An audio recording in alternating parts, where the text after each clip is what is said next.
What's up, Closer Nation? Man, I've got some information I'm going to share with you today that's top notch. And here's what I know. This information is going to be real simple.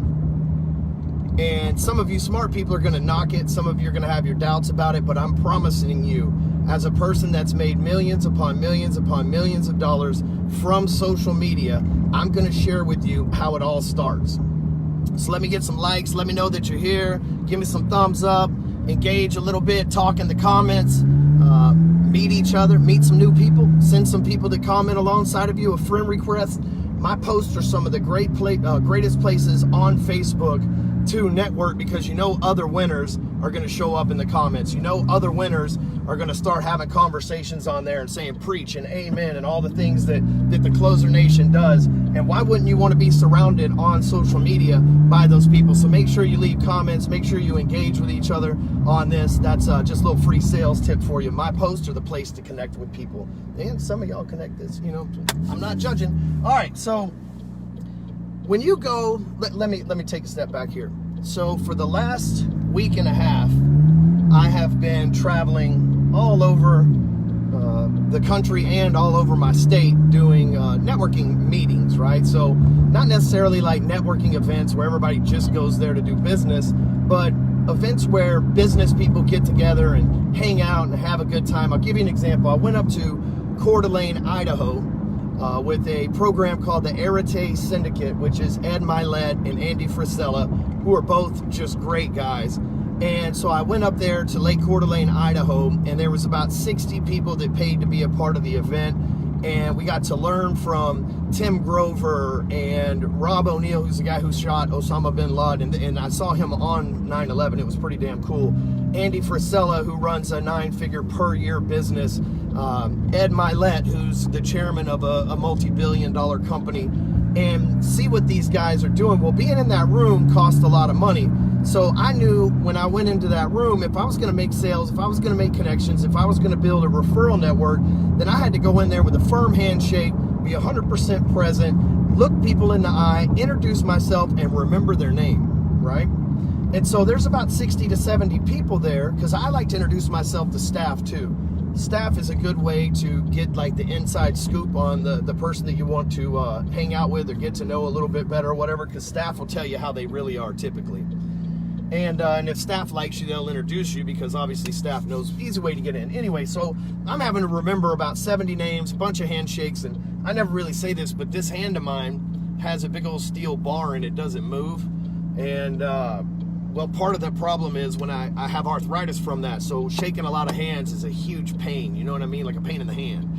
And so I'm not complaining, because I'm not saying like I'm weak, can't shake a hand. I'm just saying it hurts shaking. Plus these guys are all like yoked up and they shake your hand. It's like, dude, we're trying to be friends. Don't crush me, right? I'm not trying to date your daughter here.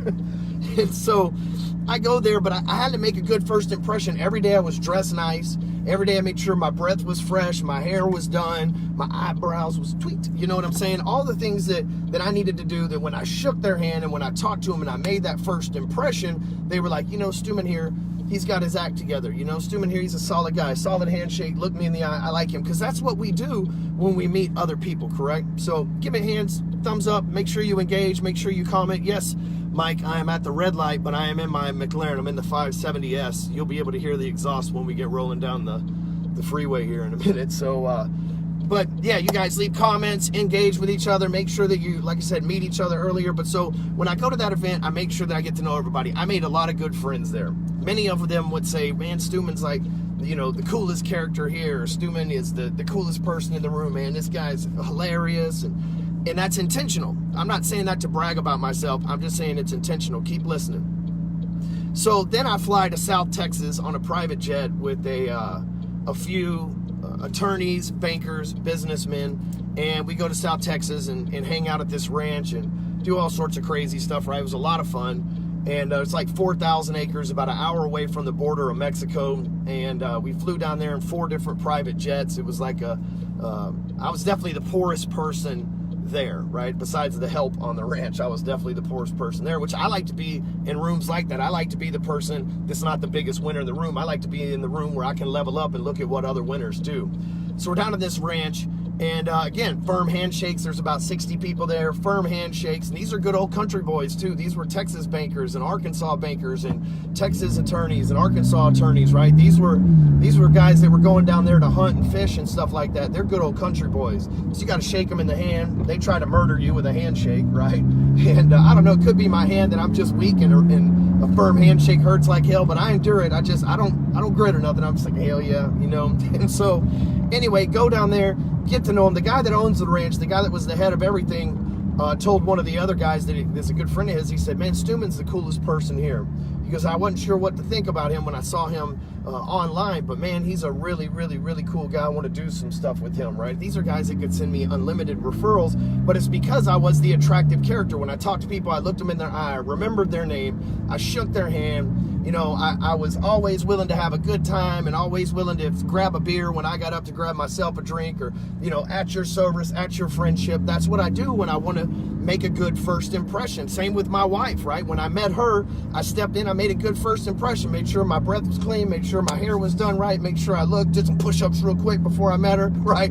All the stuff that you do to make sure that you give off a good first impression. And so a lot of people, when it comes to social media, give off a really terrible first impression. Imagine if I went to South Texas with those, you know, very wealthy Southern redneck guys and shook their hand like all week, right? Imagine if I couldn't ever remember their name. It didn't show that they were significant to me. Knowing that they're worth a lot of money and people find them significant, if I was to forget their name, they'd for sure forget mine.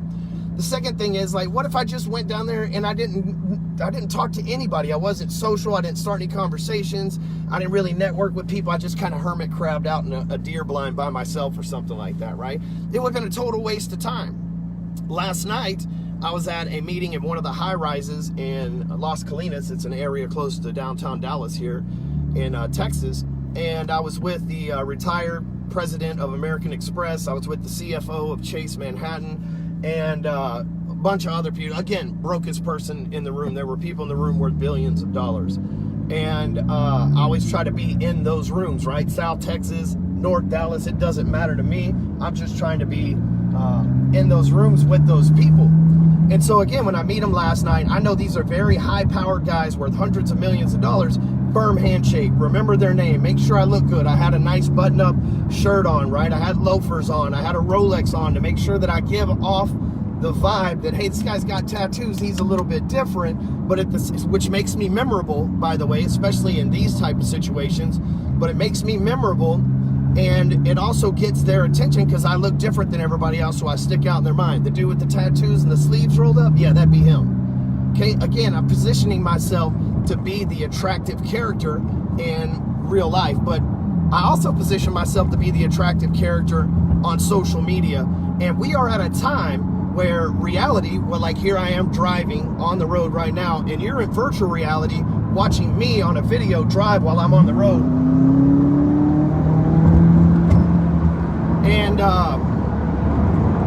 And so, man, I love this car. And so back to the story. And so most people don't give off a good first impression on social media, right? Somebody shows up to your profile and it looks like you're giving a weak handshake, making eye contact with the ground, and antisocial. And I'm going to tell you how to fix that today. I'm going to tell you how to set yourself up to be the same attractive character online as you are offline. And when you go to networking meetings, when you go to business meetings, when you go to one-on-one meetings, you make sure that you put your best foot forward. You want to give off a great first impression. Even when you cold call or door knock, you want to put your best foot forward and give off a great first impression. However, it's just as important to give off a great first impression on social media, but so many people give off a terrible first impression online. Here's why it's important. People are going to go to your profile. You leave comments on videos like this, videos of other, people of influence or pages of news or whatever the case, and you say something, people are checking out what your profile looks like. They say, oh, this guy's hilarious, or this guy's informed, or this guy's woke, he's woke, right? And they go and they will check on your profile. That profile needs to be your version of an online handshake, look in the eye, name, remember, smelling clean, fresh breath, and everything. That's what your profile needs to signify. So let me ask you this, and I want you to answer in the comments.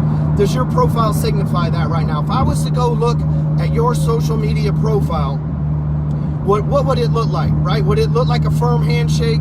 Would it look like a stare in the eye, name remember, fresh breath, smelling clean? Would it look like that? Because most of you would say yes, but I'm about to tell you that a lot of you are no's. So let me tell you how to set up the perfect profile, because just like I want to be the attractive character in the room, now I'm not talking about these rugged good looks. I'm simply talking about being the right person in the room that people remember, right?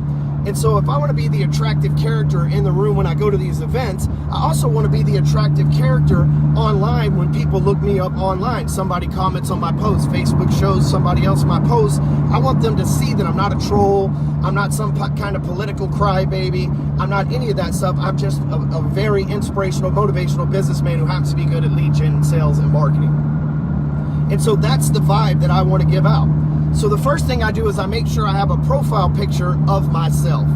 In real life, you would never show up to a meeting with a freaking mask on. And if you don't have a picture of yourself, this includes a picture of your kid as your profile, a picture of your dog as your profile, a picture of your favorite sports team as your profile. Heaven forbid the blue man default profile pic, or a cartoon character, any of that stuff. If you have that as your profile pic, that's like going to a public meeting people in public that are high-powered and wearing a mask from Halloween. That's exactly what that is.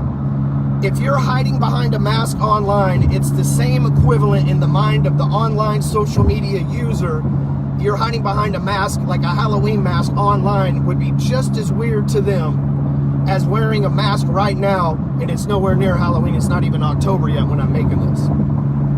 So I want you to think about that. The second thing is you need your real name.